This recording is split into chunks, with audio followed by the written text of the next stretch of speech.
Hi, welcome to Awkwardly Awesome. My name is Regan, and I'm going to be sharing a story today with you about my heart attack. I had a heart attack a while ago, and that's part of the intro here. Something I'd like to share before I start the story, though, is just a saying that I came up with a while ago. I was having a hard time, and I was really trying to make some sense out of what was going on in my life. And I believe in a higher power, right? Maybe it's not the most popular thing to do nowadays, but I do it. I have my reasons, and I'll probably get into those in another video someday. But the line that I came up with was, once you can accept the fact that everything that has happened in your life was God's will, nothing is unbearable. And that kind of really comes home with the following story that I'm going to share, because it was a really big deal. I almost died. So 5 months ago, or 5 months ago, on April 5th, 11 months ago today, I was just finishing cutting firewood when my life changed forever. I was just cutting blocks from the logs that I had gathered on another day. They were all stacked up outside. All I had to do was go out with the chainsaw and cut them up into blocks. But it was a really, really big pile. And I cut them up. I did a bunch of splitting, and I stacked a bunch. But I started to power out. And I didn't exactly know why at the time. But I got really, really tired. And so I worked and worked until I said, you know what, I've done enough for today. I have tons stacked up, and it's like, I'm well set up for the foreseeable future, and I'll just finish it up tomorrow, right? I didn't have anything on the docket, so I was just ready to call it a day. I was really tired when I was finished, and I came inside. I was going to play some video games. I was going to have something to eat first, and then I think I turned on the laptop, and I opened up a jar of home canned bear meat. And I was going to make stew with it, but I was just so hungry and tired. I just said, fuck it. And I'm just going to eat it right out of the can. So I did, and it was delicious. Just as a side note. By the time I was done eating and the laptop had finished booting up, I was almost asleep. I was like, literally, I sat there waiting for the laptop to do its final thing, and all of a sudden my head just went down, and I was like practically out right there. I was still wearing my coveralls, my boots, everything. I was fully dressed. I might have taken my coveralls off, but probably not, because I was still wearing my boots, and it would have been a pain to take off my coveralls over my boots. So I sat down on the bed and just took the laptop. I shut it down, put it aside, and kicked my booted feet. I remember my feet were in my boots because I put my boots right up on my bed, and I just leaned back against a pile of pillows and fell asleep. I don't know exactly how long it was, but I woke up, and I felt pretty rested. I felt okay, but I had this nagging pain in my chest right around here, and it didn't seem terrible. It seemed like somebody just kind of poking you, right? Just holding their finger there, and they wouldn't take it away. And if somebody were to do that to you, you'd probably want to slap their hand away. But I couldn't. I couldn't reach it. I tried to massage it. I had worked really hard. I thought I might have pulled a muscle. But when I was a kid, I had Wolff-Parkinson-White syndrome, which, put it very quickly, it affects your pulse. And when you have an attack, because you have periodic attacks, I had about 30 of them between 14 and 16. Your heart just suddenly starts racing really fast. At one point there, it was recorded at about 300 beats per minute. I saw it on House one time, and the girl just passed out. I never had that happen to me, but it was traumatic. To have something go wrong with your heart is really scary. So I knew what heart problems were like. I guess that's where I was going with the Wolff-Parkinson-White thing. I knew what heart problems were like. I kind of knew how they felt. And I'd had chest pain for years, in fact. quite a few years that I had a little chest pain here, a little there. But it was always just like I said, like something poking you in the chest. Not really bad, just kind of like a nagging little bit of an ache that wouldn't go away. So I sat there and I just kind of like let it happen. I mean, I was hoping it would go away, but it didn't seem to be. In fact, it got a bit worse, and went up to about a 4. So now it was actually kind of starting to hurt. It felt like somebody's like digging their fingers in between your ribs, and that was kind of the worst that I'd ever had. So I was like, this doesn't seem right. I don't know if this is just gonna pass. Sorry, my eyebrow's itchy. I was like, I don't know if this is gonna pass. It seems like it's getting worse. So at that time, just a couple days before, I had been seriously contemplating killing myself. My life was not in a good place, and I had come to the point. I had just turned 40. I'd come to the point where I didn't have any kids, didn't have a wife, didn't have a girlfriend. The last girlfriend that I had, it was a very unfulfilling relationship. I was not into her, and I probably got into the relationship for the wrong reasons, and yeah, just wasn't feeling it. I wasn't feeling life. And I had seen a video listened to a podcast where a guy put pressure on himself to accomplish something by pledging to kill himself. And he gave himself 2 years, and I had kind of done that. And the 2 years weren't necessarily up, but they were really close. And so I sat there thinking about it, and I realized that if I could throw my life away, I could probably give it away. So I reached out and asked God to fix my life. 2 days later, I ended up at this point. So I just kind of sat there, and as the pain got worse, I remembered thinking, maybe I can just let it happen.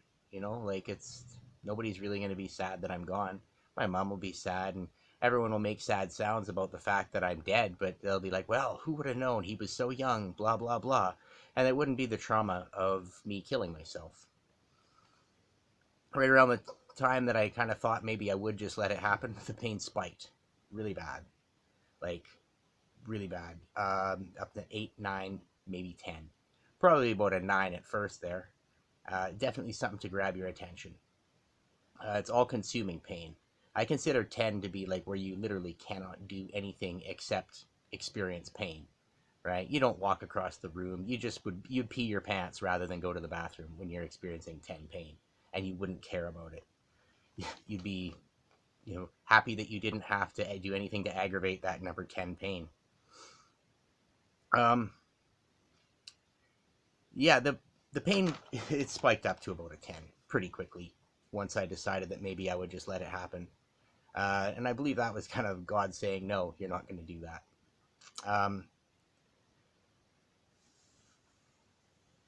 I couldn't function. I just fell on the floor at one point. I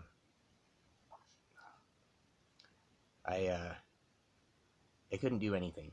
I remember just laying over there on the floor and kind of feebly kicking my feet, and not for any purpose, not trying to stand up or anything, just kind of thrashing my legs a little bit because it felt better to move them than it did to just lay there and die.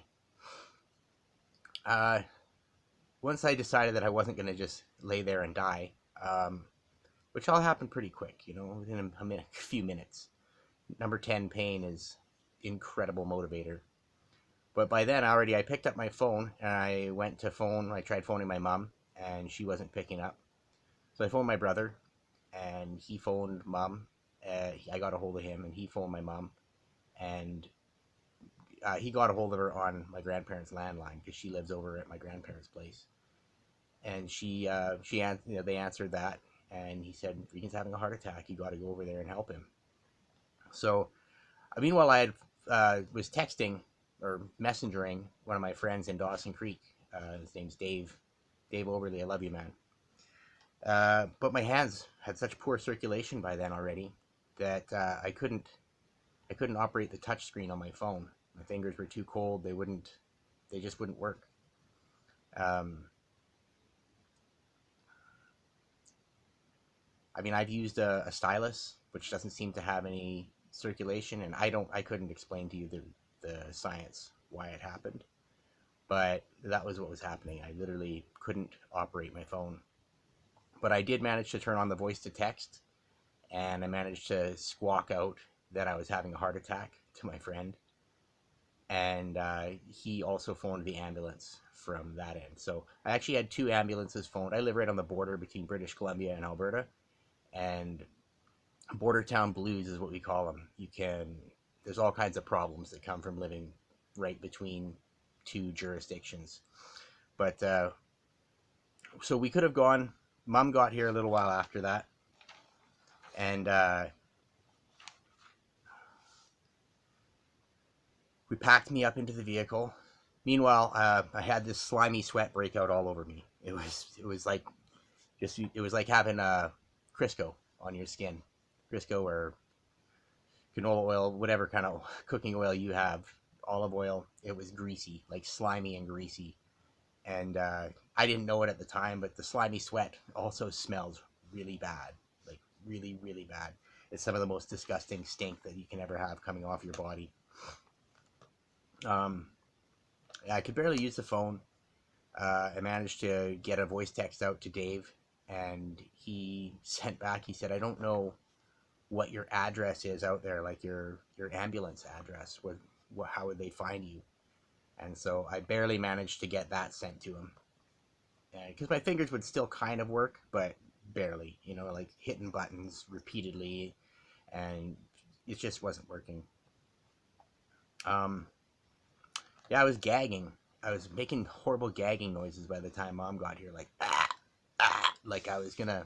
It was far worse than that. I'm not gonna do the whole impression of dying here for you guys, but it wasn't pretty. It was. It felt like I could maybe puke and feel better, but I couldn't. So, Mom showed up, and I hopped in the front seat because I could still walk. It wasn't that I couldn't walk when I had that number 10 pain, but I was only going to walk to the truck. Mom suggested that maybe she lay down the seats in the back and I could lay down, and I was like, "What's wrong with the front seat?" She said, "Nothing." I said, "Let's go." I was in a lot of I was pretty anxious at that point. So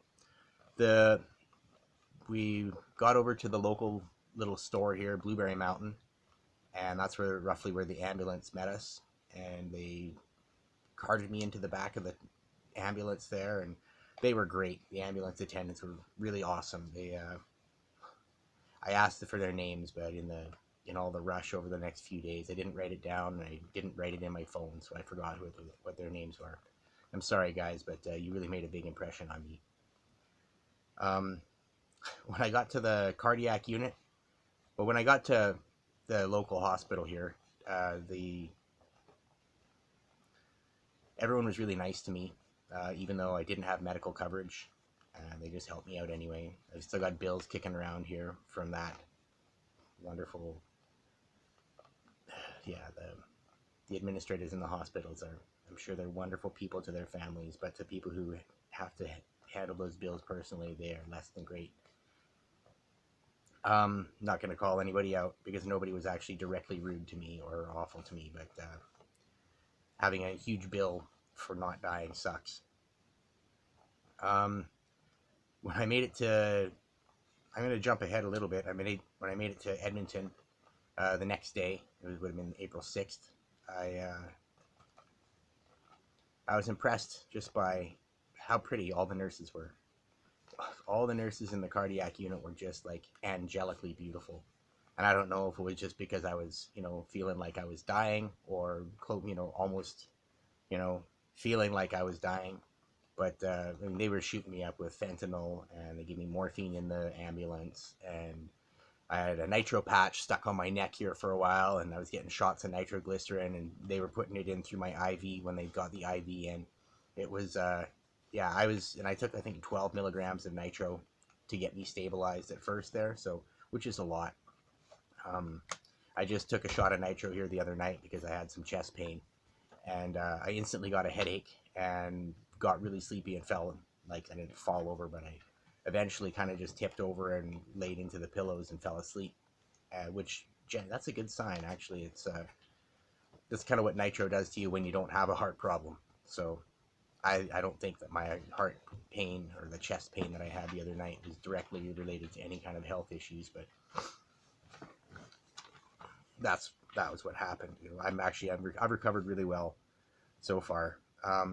There were delays due to the weather in Spirit River and Grand Prairie, the two local hospitals around here that they sent me first to Spirit, then to Grand Prairie, and then they flew me to Edmonton to the Mazakowski Cardiac Center, which was a wonderful place. Everyone there was treating me very kindly. They did put the COVID mask on my face as I was being wheeled through the bottom floor through emergency and whatever, but they took it off as soon as I got to the elevator. I don't do well with the mask. It brings up bad memories of not being able to breathe when I was a child, and I can't really do it gracefully.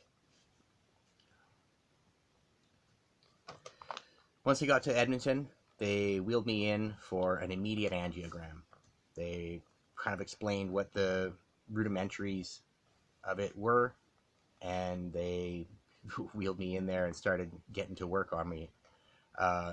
They doped me up really good, and before they gave me that last shot that kind of put me into a woozy, half-dreamy state, they asked if I would consent for them to perform more aggressive procedures if necessary. And I said, yeah, at the time. I didn't really, I was like, yeah, I'm in your guys' hands, just fix me up.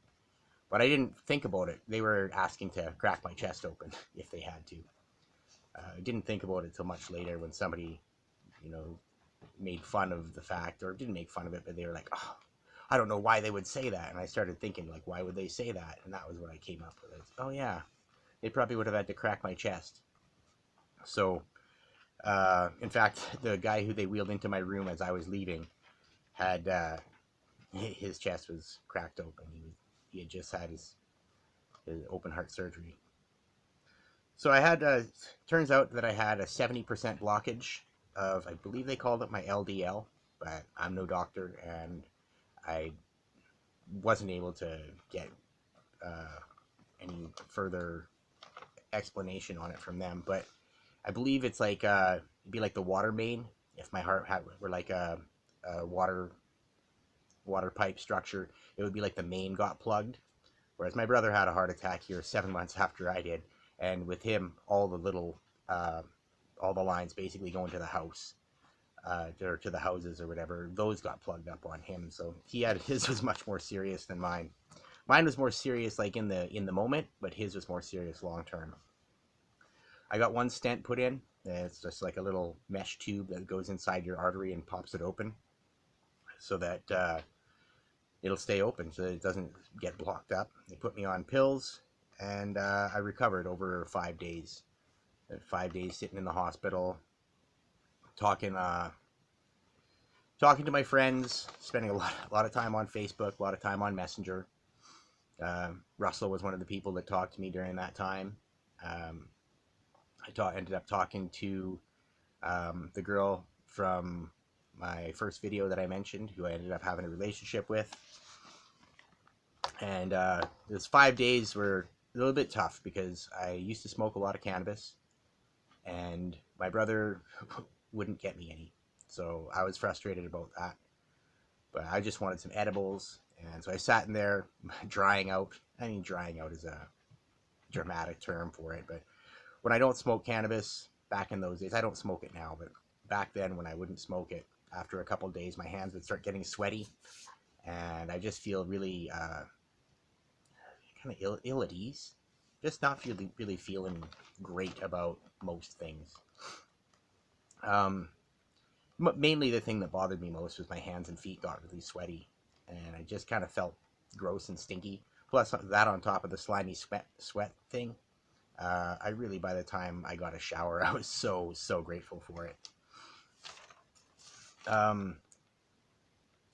In talking to the girl that I ended up having a relationship with, I just said hi one time or a couple times, gave her some encouragement on some of the posts that she had was sharing on Facebook. But I started talking to her at that time. After 5 days, they let me out of the hospital. They sent me home, and a bag full of pills that I still have to take every day, which is a pain. But I came home and I didn't really have anything going in my life. I felt kind of apathetic about the whole experience. Um, my old boss once asked me when I went in to buy some cheeseburgers at his store. He said, or I think I was actually buying a half a chicken. He said, so are you doing anything differently for your health? And I said, nope. Nobody cares about me. Nobody's going to miss me when I'm gone. You think I'm going to be a bean eater for an extra 20 years so that I don't have to, so I can live alone and unwanted? Because that was how I felt at the time. And I understand it's not really it's not a healthy outlook, but that was where I was. I was still pretty depressed and still pretty sad about everything that had happened in my life.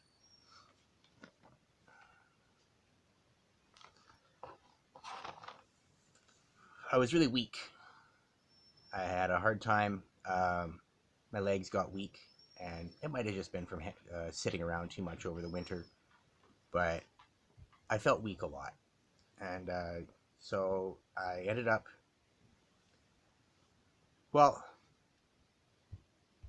talking to this girl and the other friends that I was talking with. I sort of started to see that there was value in my life and that people did care about me, and that maybe there was even a chance for me to have somebody special in my life. So that's actually kind of what's inspired me to take better care of myself, is the fact of maybe sharing my life with somebody. My ex bought me a trial of Audible and got me the Plant Paradox book by Dr. Stephen Gundry.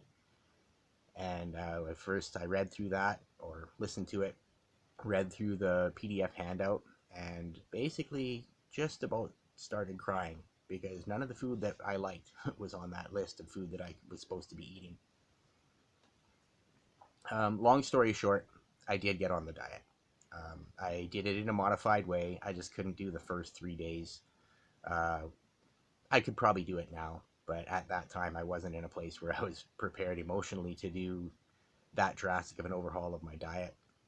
But I ended up, the food tastes great. I eat a bunch of food now that I normally wouldn't have before. I'm almost never hungry. I enjoy the food very much, actually. And I gained a bunch of muscle, and I lost 60 pounds from my heaviest, and I was 188 pounds the day of my heart attack. And when I'm a little heavier now, but when I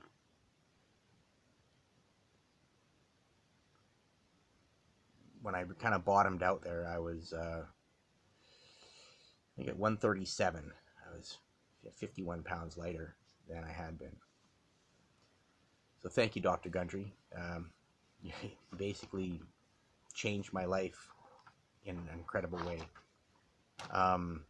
The muscular gains were amazing as well. I cut out caffeine and sugar, and I really started to work out a bit, and I put on muscle in ways that I never had before in my life. So obviously I'd removed some cortisol producing foods, and I became much better looking. Like, even to my eye, I was like, man, you're looking pretty cool, Regan. But I ended up with a new purpose, a new lease on life. Every day now I kind of look at my life and I realize that I'm living on borrowed time. And it's not that I am borrowing time, but the time was loaned to me. And as long as I am living my life in a productive fashion, and which I don't always do, not every day, I have off days just like anybody else. But I dug into my spiritual life, the spiritual part of my life, and I went to some courses. Catherine O'Shea from Soul Art Cafe puts on some fantastic courses to do with spiritual communication with animals and spirit animals, spirit guides, that sort of thing. Lindsay Sharman from Rogue Ways, like Rogue as in like a rogue from D&D. Her site is QuorrySharman.com, QuorryScharmyn.com. She had some great classes as well that I took, and I just found new purpose, just an absolute new zest for life. Between that and my diet, my doctor has said that I'm basically a medical miracle. He said he's never seen anybody recover so completely or so quickly from a heart attack in his entire career as a doctor. I still do firewood. I cut my own firewood. I carry it out of the bush on my back. Yeah, I do almost everything that I used to do just as well as I did it before. If not a bit better. I'm not packing around 60 pounds of fat anymore. So that's why I'm sharing my experience now. I just like to take a minute to give some shout outs to people who really made a difference in my life. I'd like to shout out to AP from Soul Wisdom. She's a lady on YouTube. She's been a real inspiration to me. So thanks, AP. You don't know me, but you really touched my life. Russell Babbitt from As Far As I Can Tell. Check out his channel. Subscribe, please. Give him some little bit of love. Russell's a great guy, and he deserves it. Zeta Zuri, she's a tarot reader.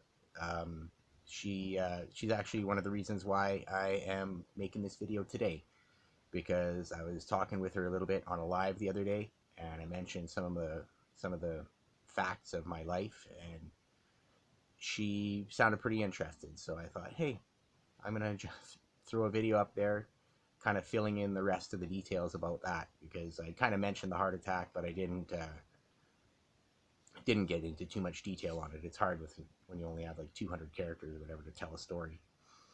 Pat Miletich of the Conspiracy Farm. You don't know me either, but you've made a big impression in my life, and I just wanted to say thank you for whatever you did for me. I'm not going to get into the details of it too much here, but I met you once in Edmonton, shook your hand, and never forgot it. Rogueways, Middle Path, those are Lindsay's two shows. Middle Path is on Rockfin, Rogueways is on YouTube. Both of those, well, Lindsay's show has been a really great inspiration to me. That's where I met Catherine, and through the community that Lindsay put together, that's how I met most of my best friends that I have now. Sam Tripoli from Tinfoil Hat, love your show, man. Kind of got my feet into the conspiracy world and looking at things from a different perspective, rather than just allowing myself to be spoon-fed whatever the mainstream media wanted me to take. And yeah, it also you changed my life in a good way. I'm gonna I don't have them in my notes here, but Joe Rogan as well. That's how I ended up running into Sam, and well, not running into him, but that's how I discovered him, through the podcasting world. And yeah, Joe Rogan, love your show, man. It's great.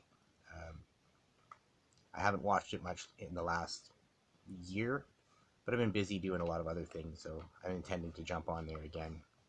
Check it out on Spotify. I'd also like to thank God, because I'm going to tell that story another day, but God had a significant part in my story here. So I'd also just like to put out some gratitude to everyone who's been a part of my recovery and has been a part of this journey that I've taken. You know, if you don't know who you are, you should, because you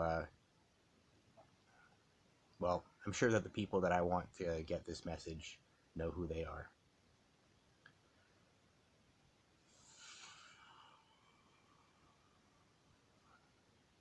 Yeah, I just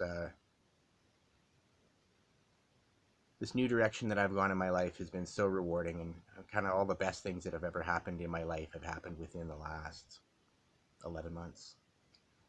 It may seem strange that having a life-threatening illness and all of that could bring me around to the point where I'm filled with gratitude. I've stopped doing drugs. I really trimmed my drinking back. Um, just everything has just really improved throughout this whole time. So to all my friends and to my spiritual guides and to anybody who isn't my friend but has meaningfully touched my life, thank you very much. I love you guys all. I think that's about all that I have to say, because I can see that I'm running out of time here as well. I hope, please subscribe, like, share, comment. I'm not on YouTube, or I'm not on Facebook or any other social media, so please share this video around. I really appreciate it if you guys would. I hope everybody has an awkwardly awesome day. Remember, God loves you, and so do I.